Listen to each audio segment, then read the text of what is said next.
Hi, this is Max from Guitar Tips at welcome sa ating bagong video. So today, ang ituturo ko sa inyo ay ang kantang You'll Be Safe Here by RIVERMAYA. So before tayo mag-start, ang bilang ng string natin ay 6, 5, 4, 3,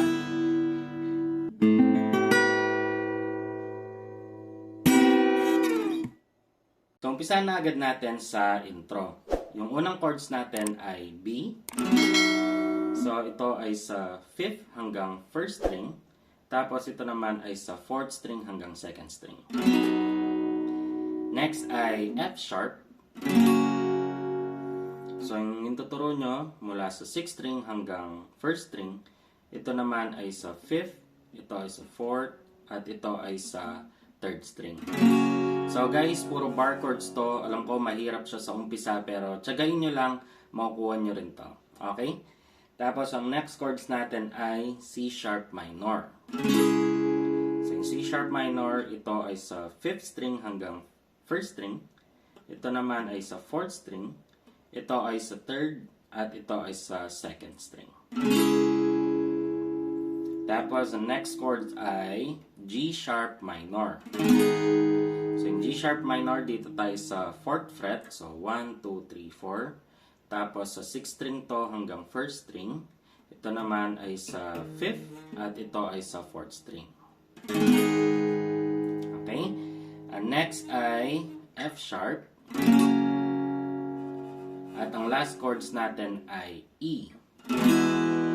So, yung E, ito ay sa 5th string. Ito naman ay sa 4th at ito ay sa 3rd string.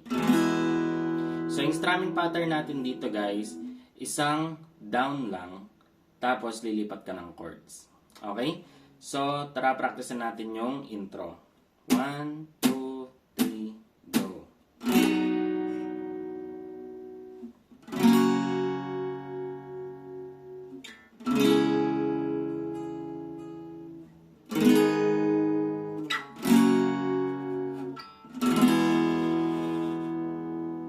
Sa verse naman tayo. Yung unang chords natin para sa verse ay C sharp minor, tapos G sharp, at ang last chords ay F sharp. So itong tatlong chords na to, uulitin natin siya ng 3 beses. At pagtapos nun, ang last chords ay E. Okay? So itong verse natin, uulitin natin siya ng 2 beses. Tapos, yung strumming pattern naman natin para sa C sharp minor ay down, up, tapos i-stop natin, tapos down, up, up, down, up, down, up. Okay? So, ganito siya, guys.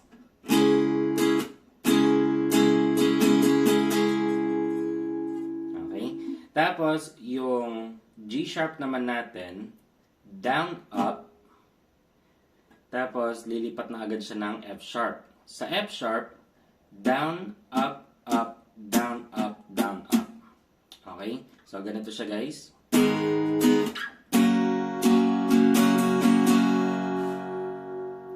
Then, pagkatapos ng 3 beses na ulit, yung sa E, ibabagsak lang natin siya ng 1 beses.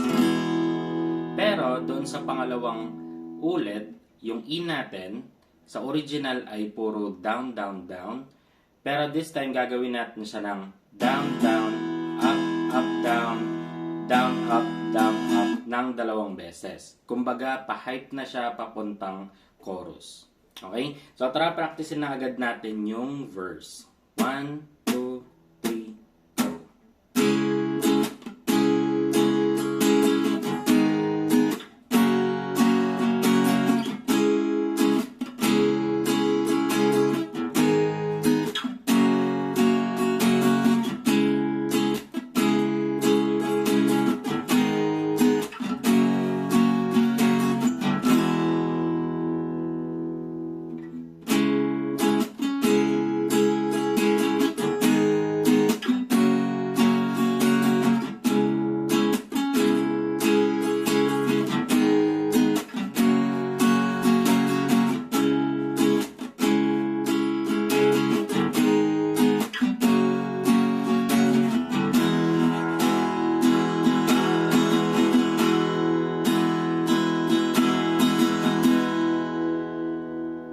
At dito na tayo sa chorus.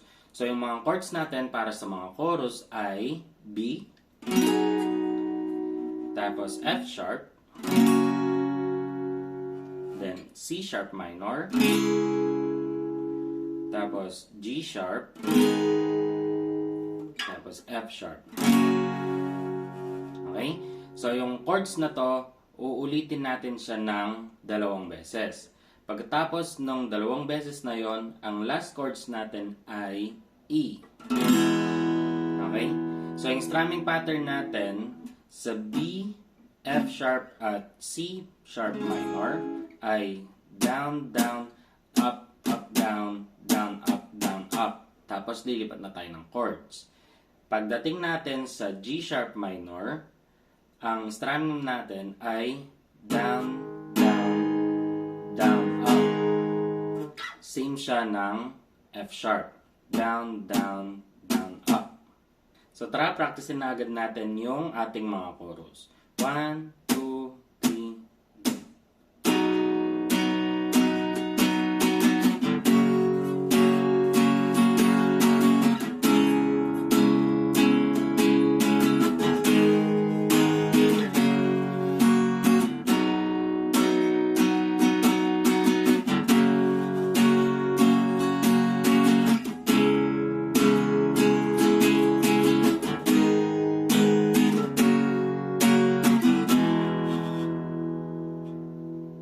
So pagkatapos ng ating chorus, uulit siya sa verse, tapos sa chorus.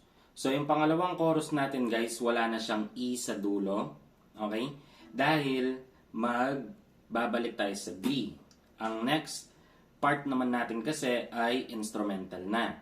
So sa instrumental, ang ating chords ay B, tapos F sharp,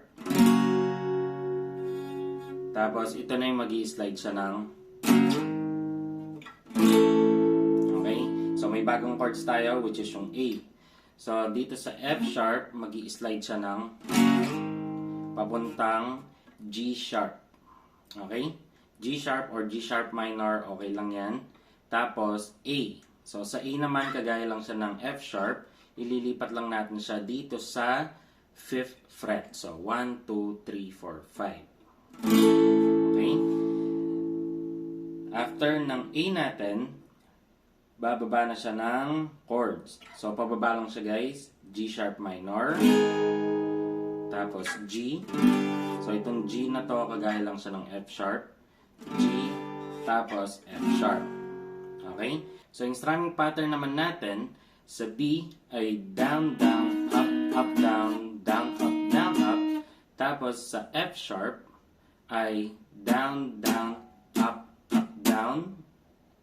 Pagkatapos nun, i-strum nyo ng isa pang beses. Pero this time, kay strum nyo, mag-i-slide siya ng papuntang G sharp. Tapos, yung A natin ay down, down, up, up, down, down, up, down, up. So, ganito siya guys.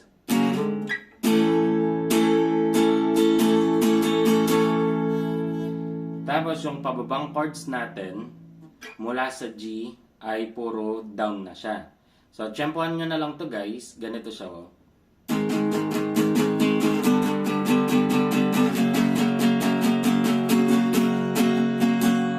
Okay? Pero yung bilang niya talaga kada strum or kada chords ay 8 na down. Okay? Tapos dito sa F sharp ay 16 na down. Pero tsempohan nyo na lang guys, mas madali kung tsempohan nyo lang yung strumming natin na pababa. Okay? So pagkatapos nun, babalik siya ng chorus hanggang dulo na yon. Okay? So same lang yung chords natin sa mga chorus. So di ba guys, ang dali lang ng ating kantang You'll Be Safe Here. At kung meron ka pang gustong kanta na magtugtog sa gitara, i-comment mo lang dyan sa baba at gagawa natin yan ng video. At syempre, huwag mo na rin kalimutang mag-subscribe at i-hit mo na yung notification bell para lagi kang updated sa ating mga madadaling guitar lesson. So hanggang dito na lang itong video ito. Again, ako si Max from Guitar Tips and peace out.